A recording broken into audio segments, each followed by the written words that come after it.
The question is, an infant presents to the OPD with a history of vomiting and malnourishment. The burnt sugar odor is present in the baby's urine. Lab investigations elevated levels of leucine, isoleucine and valine. Most likely diagnosis is. Let's look at the keywords. Vomiting and malnourishment is 1. Burnt sugar odor is 2. That is in the baby's urine. This is the second one. Elevated levels of leucine, isoleucine and valine. Okay. So these are 3 important points that we have to remember. All 3 points indicate to the fact that it is something got to do with protein metabolism or amino acid metabolism defect.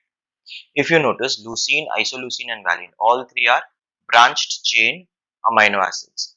Now branched chain amino acids, we know for a fact that there is one particular defect that occurs, that is maple syrup urine disease. Why maple syrup urine disease? Which is the answer to the question over here, is because the urine is that burnt sugar odor. What happens is, when you burn sugar for a very long period in time, you keep burning it until it forms caramel.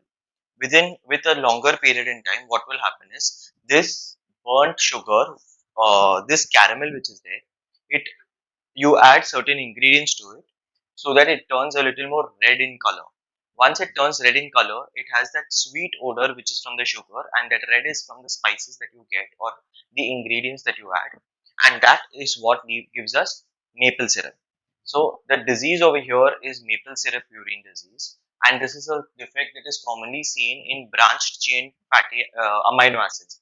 Branched chain amino acids, they get excreted in the urine continuously, and basically the defect over here is the fact that there is some these amino acids are not being able to be absorbed from the gut and get converted into proteins or whatever their metabolism is necessary for, and they get excreted in the urine.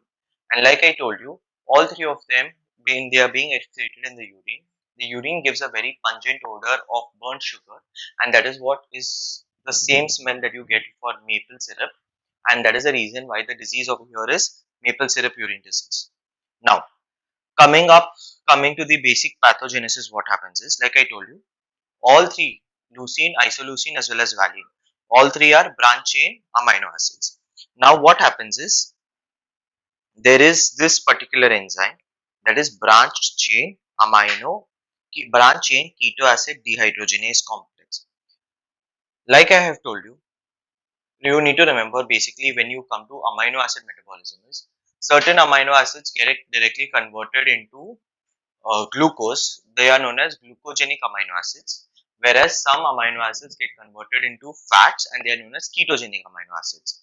So these branch chain fat amino acids get converted into fat, that is, they give rise to fatty acids, and because of that they are all ketogenic in nature. So this entire concept of where uh, an amino acid gets converted into a fat requires certain enzymes, and those enzymes are keto acid dehydrogenases. What they do is, they remove one of the hydrogen atoms and they help to give rise to fatty acids. Now you can see that all 3 of them ultimately give rise to acetyl CoA or succinyl CoA. So because this particular enzyme is not there, the BCKDC, that is the branch chain keto acid dehydrogenase complex, because that enzyme complex is not there, there is an increase in the amount of leucine, isoleucine and valine which get excreted in the urine. So the basic defect is in this one particular amino acid. Now again, to understand this better, you have leucine, isoleucine and valine which is being taken up from the diet. This is why the patient has vomiting as well. Why? Because the patient is unable to have this enzyme. Because this enzyme is not present in the body, the patient has excessive storage of leucine, isoleucine and valine. At the same time, the patient is unable to digest these 3 amino acids, and that is the reason why he is vomiting it out. So because of that, you have increased in, because of this defect, you have increase in the content of these, or the quantity of these branch chain amino acids which get excreted in the urine. As a result of this, see, these amino acids give rise to acetyl CoA as well as succinyl CoA. So in a patient who is basically going to be starving himself or needs or is on undergoing starvation for a long period of time, they are not going to be able to produce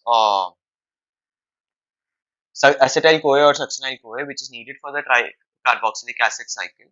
And because of that, the patient is going to be able to will be going into coma much more sooner than expected because of this one particular reason, as succinyl CoA as well as acetyl CoA is not being produced for energy.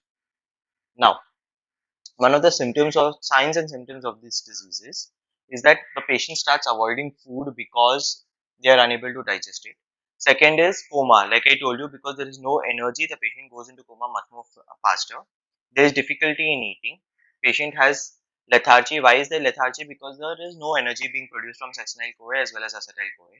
Seizures, because the brain is not able to get glucose for its metabolism. Urine that smells like maple syrup, basically, which is burnt sugar. And vomiting. Why? Because the patient is unable to intake in leucine, isoleucine and valine. As a result of this, the patient is vomiting whatever is there. These are the other names of the diseases. They may be asking you, it is not a compulsion, but if you know about it, it is better.